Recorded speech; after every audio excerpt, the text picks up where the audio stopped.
Sports Intel with Ryan Walsh is brought to you by Harry Freebed, Collectible Insurance Services, West Michigan Eye Care Associates, Eric Hall Aesthetic and General Dentistry, Calder Financial, Grand Management Group, Encore Business Group, and Rydan Investments. Sports Intel with Ryan Walsh. Stay informed and stay vigilant.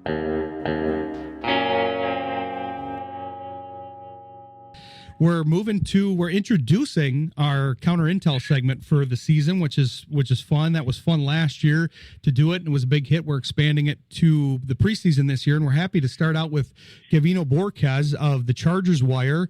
He's happy to preview the Chargers-Lions game at the Hall of Fame game, and I think it's going to be an interesting season for the Chargers. This is a team that is kind of a sleeper team to me. All the teams that come on, I try to highlight them and look at what's good, but I don't know what you're seeing, Gavino. I know you're going to training camp and everything. It seems like they could be due for a pretty good year. Yeah, I mean, if you look at last year, I feel like they exceeded expectations. They went 11-6 and then made the playoffs. And then heading into this year, they're hoping to capitalize off of that and make a deeper run.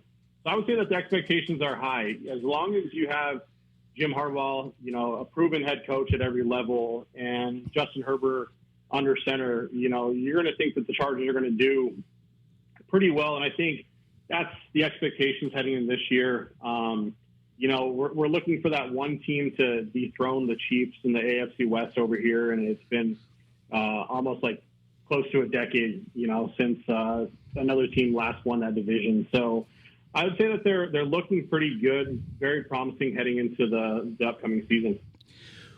Well, one of the things that I saw last year, this is going to turn into a compliment, I promise. Last year, I felt like it was one of the weakest rosters to make it into the postseason, but more on the benefit of those guys that you're talking about, more on the backs of Harbaugh and Herbert.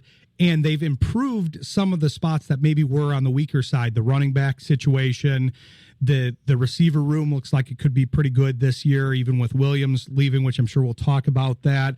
That they've reinforced the defense a little bit. The offensive line is looking to be one of the stronger ones in the league. With Big G's showing me the recent headline that Slater just signed the big contract to be paid more than I think more than Penny Sewell here in Detroit, but there's a lot of good things going. So the fact that they made it in his first season with all that coach turnover, player turnover, and they improved the roster, I feel like that bodes well for this season for them here. Yeah, I mean, you pretty much hit on everything. Again, there were some weaknesses. You talked about the running back position. They had J.K. Dobbins and Gus Edwards, and even though J.K. Dobbins was productive, Gus Edwards wasn't. And, they had some young guys at that position. And, some of the lack of production came from the offensive line. And one thing that they did this offseason was they signed, big ticket Mekhi Becton, who was with the Eagles and had like a complete resurgent season with them. And then, they go out and address the wide receiver position because you have Vlad McConkey, who was phenomenal as a rookie. But they were still missing like a vertical element. So they draft Trey Harris in the second round. And, they go out and bring back Mike Williams, who ended up retiring. And I'm sure we'll talk about that in a little bit. But the strength of that team that a lot of people don't really talk about was the defensive side of the ball. They had one of the best scoring defenses in the NFL. And a lot of it had to do with Jesse Minter, people in Michigan are familiar with. And he came in, implemented his system with the players that they had. So like Khalil Mack, Joey Bosa was there, even though he was hurt, Derwin James. And then they just have like these players who were signed to like 1-year deals, and they just completely have great seasons. And all together, they just create this dominant defense. And, Jesse Minter, like I wouldn't be surprised if he's a head coach next season. He's clearly proven himself as one of the top coordinators in this league. So, like, all in all, like you talked about earlier, you mentioned that word sleeper, and they don't have like this, like they have at different positions the star talent, but they're not as like superior as some of these other teams. But they have these pieces that bowled really well with the coaching staff and like what they're trying to implement. You know, Jim Harbaugh being a physical type of guy. We want to run the ball, win the game on the ground. And then with Jesse Minter, and him just being a guru on that side of the ball, like it all just like came together, and I'm excited to see what it looks like in year 2. I am too, because one of the reasons we do this segment is because obviously we get the perspective of writers like yourself on the Lions, but it's nice to highlight these other teams. And in the Midwest here, I'm not hearing a lot of talk about Herbert or about Harbaugh, even though he came from here, obviously. I'm not hearing a lot of buzz. I think that will be generated if they do string some wins together, which is normally how that works. But it's funny to me, the tier that Herbert's in right now, I feel like he's ranked too low because of the coaching situation previously, and now being with a coach that may be a little run heavy, like you were talking about. But now that they have the personnel to pull that off and the receivers in line to go with it, I think Herbert's poised for a big year, and I think his skill set and ability is much closer to some of these quote-unquote top-tier QBs than he's been given credit for. I just don't think the situation has been ideal for him. Yeah, and then like I talked about a little while ago, the situation hasn't been ideal for him because of the protection. And I know that Rashawn Slater, he has Joe Alt, who, again, had a phenomenal rookie season, so his tackles are set. The interior was the bigger problem. And again, if you watch the playoff game against the Texans, like the Texans just had their way on the interior part of the offensive line, and Herbert just faced like consistent pressure. And again, he's one of the best quarterbacks at evading pressure.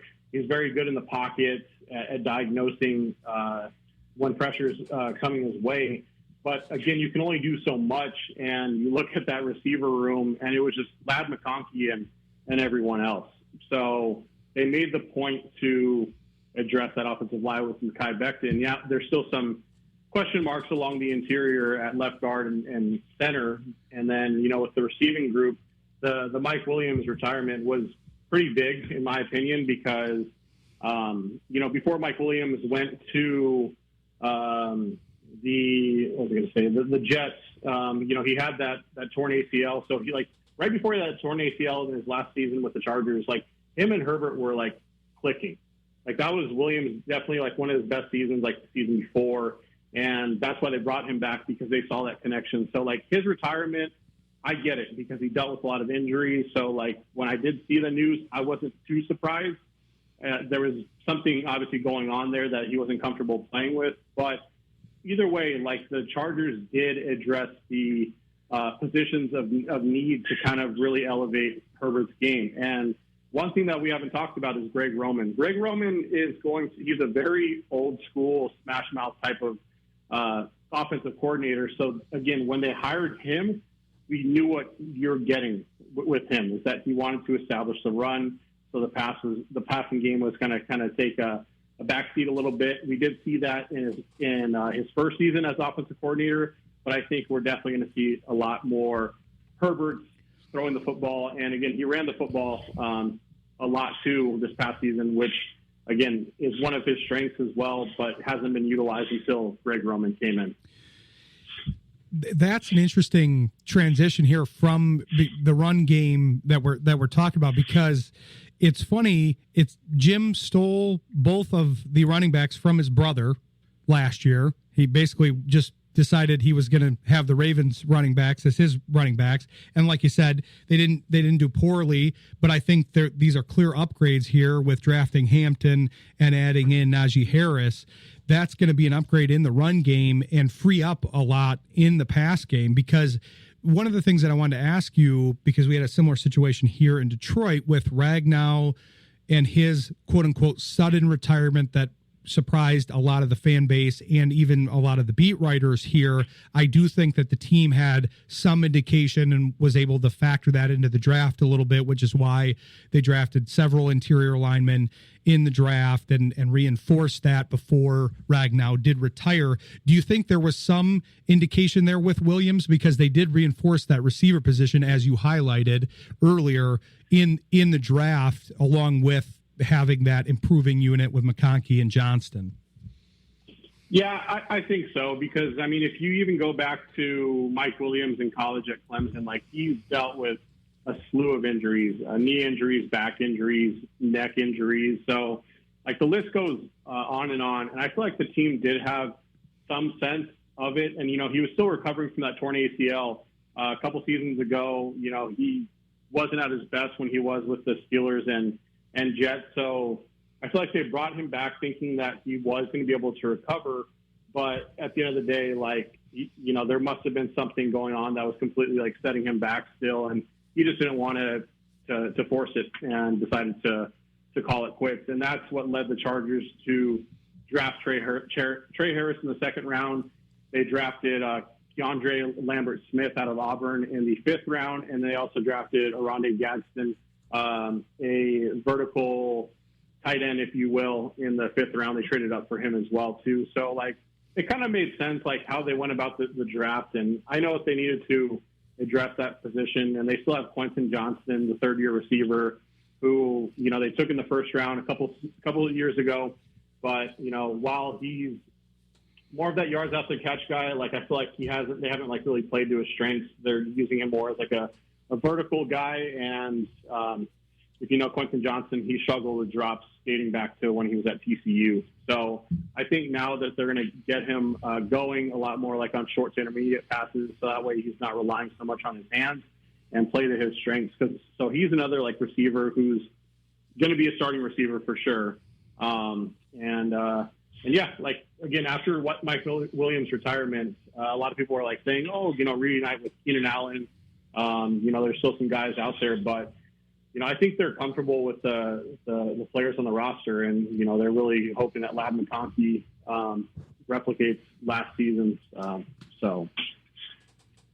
Yeah, it seems like an underrated offense as a whole. I think it's a sneaky good tight end group that you highlighted, and it sounds like they right-sized the receiver room to a degree with more vertical threats, like you were saying, and hopefully putting Johnston in different parts of the field here. But that was a good summary on offense. We'll turn to the defense and then the matchup with the Lions here after the break. So stick with us. You're listening to Sports Intel on Jethro FM.